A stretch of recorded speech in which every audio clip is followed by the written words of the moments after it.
Chapter 1. Sit in the ruins. Sometimes healing doesn't start with a plan. It starts with a pause. After a heartbreak, everyone seems to offer solutions. Go out more. Stay busy. You'll find someone else. But the truth is, sometimes you don't want solutions. You want space. Space to fall apart, to sit in the mess, to not be okay for a little while. This is not weakness. This is not you giving up. This is the part of the journey that no one likes to talk about. The stillness before the rise.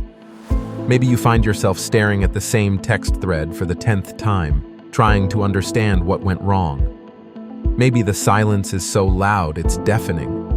Or maybe it's peaceful in a way that surprises you and scares you at the same time. Heartbreak isn't just the loss of a person. It's the collapse of a shared future. The inside jokes, the quiet routines, the comfort of knowing someone was there. You're not just grieving them. You're grieving the version of yourself that existed with them. Let that grief come. Don't push it away. Sit in it like a storm you can't stop, but can learn to stand through. Breathe. Feel. Be still. If tears come, let them. If numbness comes, let that in too. You don't need to fix yourself to be worthy of love. You don't need to perform strength to be strong. This is your cocoon moment. Painful, isolating, quiet, but necessary. The world outside may not see it, but inside, something is shifting. Something is preparing to emerge. You don't need to get over it. You need to go through it, fully, gently, honestly. And when you're ready, not when others say you should be, you'll rise. Not rushed, not forced, but with new strength born from the very pain you thought would break you. This is the beginning of that strength. Chapter 2. Clean the wound. Heartbreak isn't just emotional, it's psychological. And the most dangerous part isn't always the sadness. It's the story that starts forming in your head in the quiet moments after they leave. You begin telling yourself things you'd never say to a friend. I wasn't enough. I made them leave. This always happens to me. Maybe love just isn't for me. These thoughts don't come from truth. They come from pain. And pain doesn't always speak rationally. It speaks urgently, loudly, unfairly. Think of your heart like an open wound. And think of your thoughts as either balm or bacteria. You have to clean the wound, not by pretending it doesn't exist, not by thinking positive, but by gently removing what doesn't belong. The self-blame, the guilt, the false conclusions. Ask yourself, what am I believing right now? That might be hurting me more than the breakup itself. You might be remembering only the good, idealizing them, minimizing the cracks. Or maybe you're demonizing them entirely, because that anger feels safer than the ache.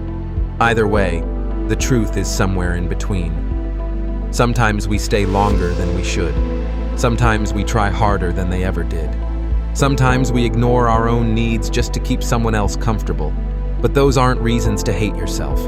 They're signs of how deeply you were willing to love, and how deeply you're now being called to love yourself. So go slowly. Clean the wound by speaking kindness into it. Write down what you're feeling without judgment. And when your mind starts replaying old scenes, pause and ask, is this memory healing me or hurting me? You don't have to have all the answers yet. But you do need to be gentle with yourself while you're asking the questions. This is what healing looks like. Not fixing everything in one go, but choosing, moment by moment, not to deepen the hurt with your own hands. You're learning. You're growing. You're cleaning the wound. And that is enough for today. Chapter 3.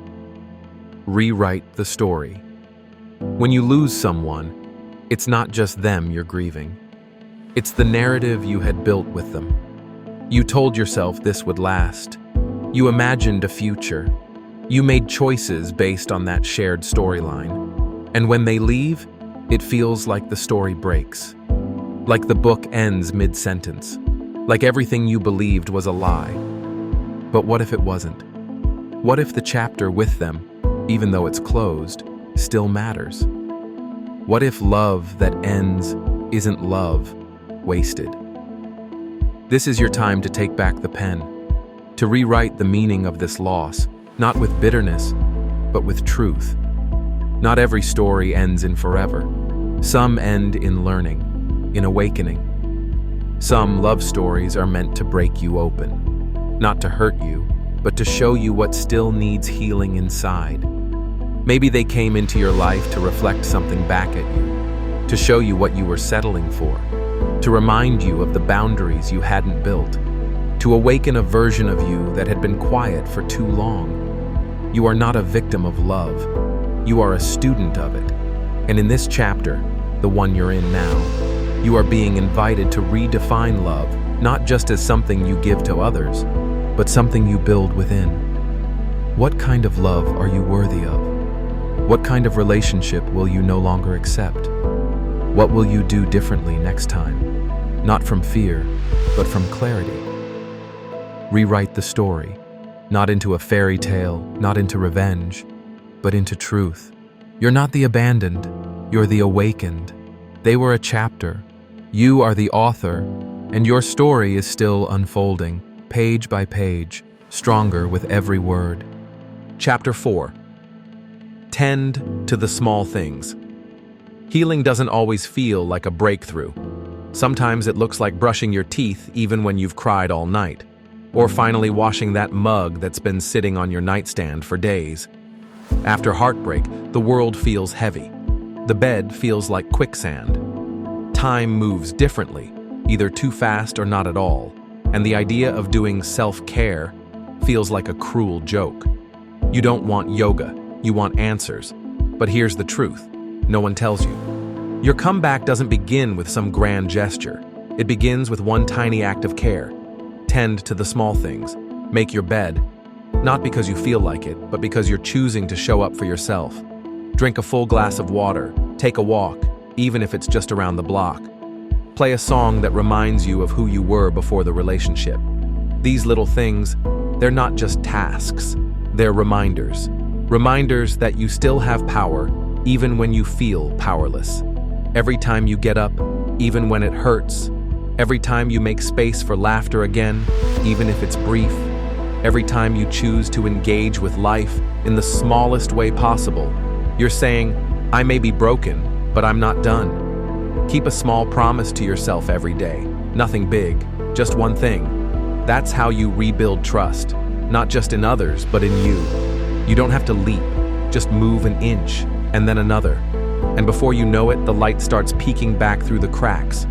Not because the pain is gone, but because you refuse to disappear in it. Tending to the small things is how you start living again. Quietly, steadily, honestly.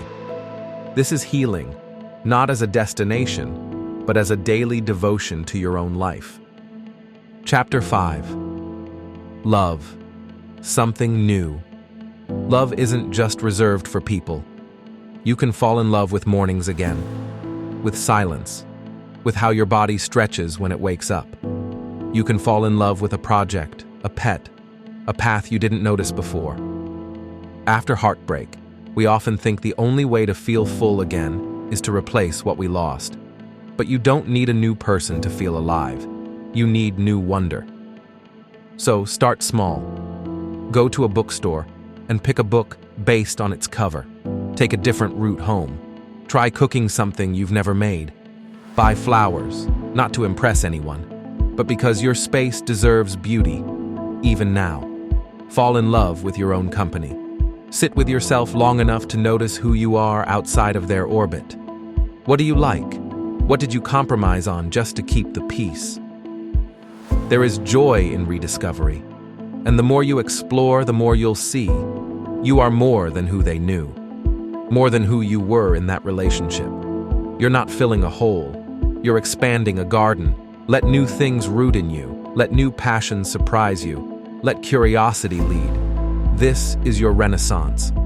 A rebirth not out of spite, but out of self-love.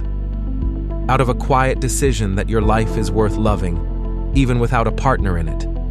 Love something new, and in the process you'll find you're loving yourself too. Chapter 6. Forgive, not forget. Forgiveness is not approval. It's not permission. It's not saying what happened was okay. It's saying, I am no longer carrying this pain as if it belongs to me forever. You can remember what happened and still choose peace. You can hold the truth and let go of the bitterness. They may never say sorry. They may never understand how deeply they hurt you. But that doesn't mean your only option is to stay angry. Forgiveness is how you set yourself free. Because carrying resentment is like drinking poison and hoping they'll feel it. Let it go. Not because they earned it, but because you deserve rest. You deserve mornings that don't start with anxiety. You deserve peace that doesn't depend on how they treated you. You deserve a heart that feels light, not because the past was erased, but because it no longer defines you. And don't forget to forgive yourself. For the times you didn't walk away. For the times you gave too much. For the parts of you that were just trying to be loved. You were doing your best with what you knew then. Now, you know more. So let that knowledge be soft. Let it guide you, not shame you. Forgiveness is the final gift.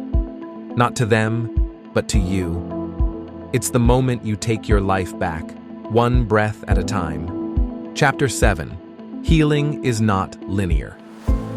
Healing doesn't come with a finish line. It's not a checklist you complete.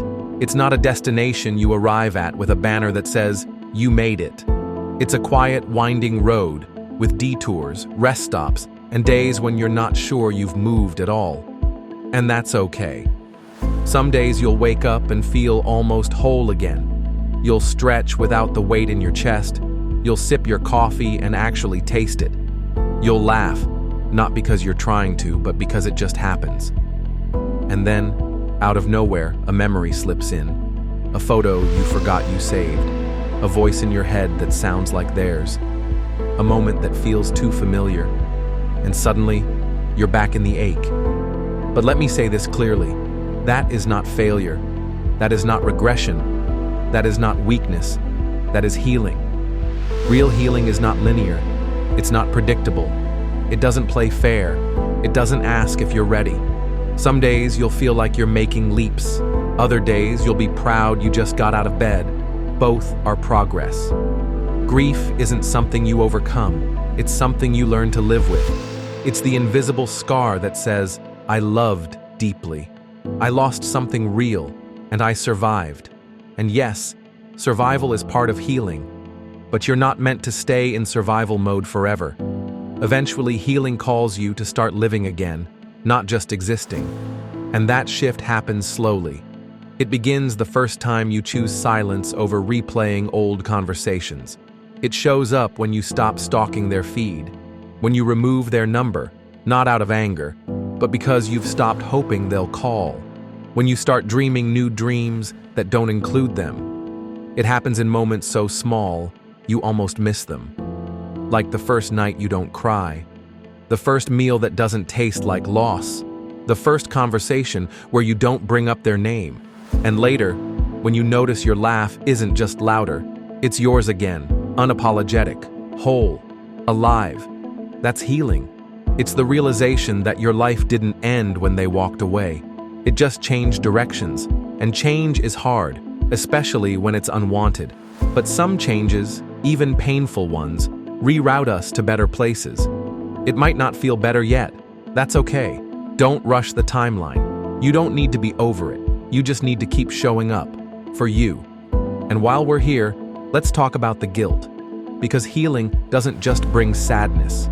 It brings questions.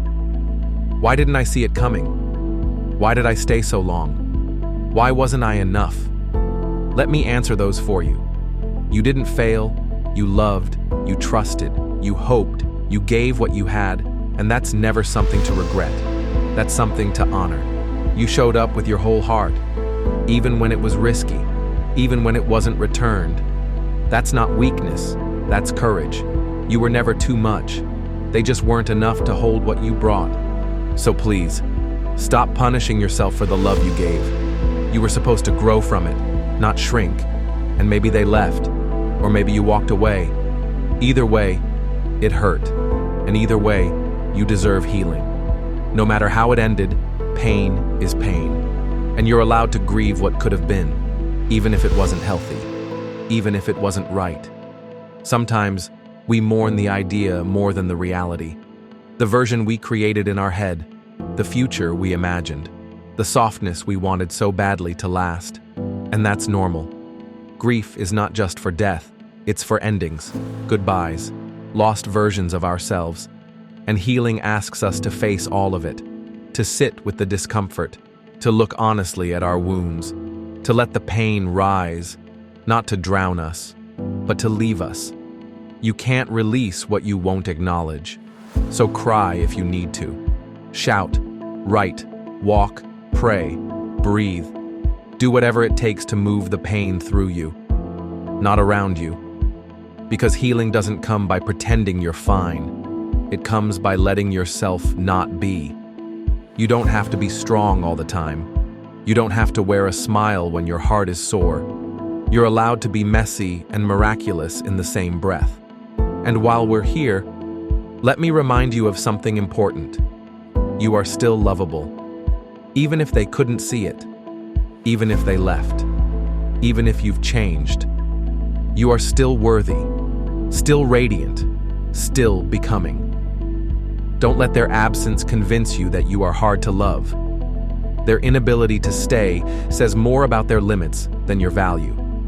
Your worth is not tied to who chooses you. It's tied to the truth that you are choosing yourself now.